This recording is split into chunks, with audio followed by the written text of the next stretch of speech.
Well, good morning, Nigeria, and welcome to Breakfast Extra, where the news doesn't tiptoe, it waltzes in, and sometimes it even barges in through the door. But often it reminds us that in this country, the script is always being rewritten, even while you're still trying to read the one from the last scene. It seems like every single week another chapter unfolds, and no, the audience, that's you and I, were never fully really prepared. So let's have a seat at the table. And let's talk about diplomacy. Let's talk about ambassadors. Let's talk about nomination lists. Now, these are no small topics or roles. An ambassador is, well, in any country or even in Nigeria, is the first handshake, the first explanation, the first civil suggestion that, hey, that thing you're about to do, I don't think is a good idea. Across boardrooms and borders, ambassadors are our first buffer. They protect citizens abroad, they attract investors, they manage tricky relationships, and they diffuse crises before they blow up. It takes skill, it takes patience, it takes judgment, and the awareness that every single word that's spoken is not just spoken for yourself, but for 220 million people. Hence, you don't just stumble into the role, you prepare for it. You are prepared for it, or at least, well, that's what you're supposed to do. But this is Nigeria. So here's why. President Bola Tinubu has sent a new batch to the Senate, 65 names in total, 34 career diplomats, 31 non-career diplomats, a list that arrived not quietly, oh no, especially not the second half. The second half of the nomination list by the president seemed to ask, is it your nomination list?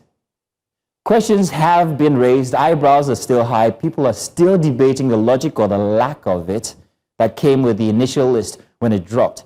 And the one name that seems to steal the spotlight in that list, Mahmood Yakubu, former INEC chairman, the man who refereed two political, well, let's say politically explosive elections.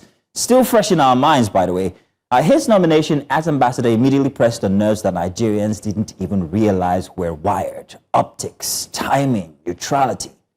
When an umpire trades a whistle for a diplomatic passport so soon after coming off the field of play, it's natural to ask, is it me, or does it seem like he was just rewarded for his loyalty? Because you see, the public is all about symbolism that trails political actions lately. And it seems we're becoming more invested in the structure of things as they affect the delicate system that the government touts as authentic. Is it? And just when we thought the conversation could finally settle into analyses, the president threw in another twist. Former River State Administrator and past Chief of Naval Staff, Vice Admiral Ibok-Ete Ibas, now on the ambassadorial list, is reportedly posted to a security-sensitive country. Now, I know, a naval chief navigating diplomatic waters. Well, globally, it's not strange. But locally, here in Nigeria, the optics scream louder than a stadium full of renewed hope fans. Suddenly, the nominations are more than paperwork. They're deliberate messaging, loud and very impossible to ignore. But here's the thing. Some see the latest names as a response. It seems like defiance. A few call it a political, go and choke on it. Is it your nomination list? Civil society has spoken, the public has weighed in, observers abroad are still watching, and yet the list keeps its rhetoric of reward for efforts to our advantage by these specific former players of the current system. And then comes the subtle absurdity. Because while competence, training, and preparation remains the ideal criteria, we can't pretend the reward system isn't working in full view. Loyalty, visibility, service, influence, it all blends into this increasing, well, thing that looks like an informal formula for appointments. It seems to say to those current strategic officers, see, this is what awaits you if you play by our rules. Nigeria's democracy, well, hey, it matches on, it's unperturbed. It winks at you even as it passes by, and occasionally it shrugs and says, hey, this is what awaits you as well. That's how it works here. So yes, another week, another nomination list, another chapter in Nigeria's story of governance, diplomacy, and the very human, sometimes theatrical ways we mix duty and reward. And sometimes, somewhere in the middle of all of this, the Senate, they've got paperwork to check.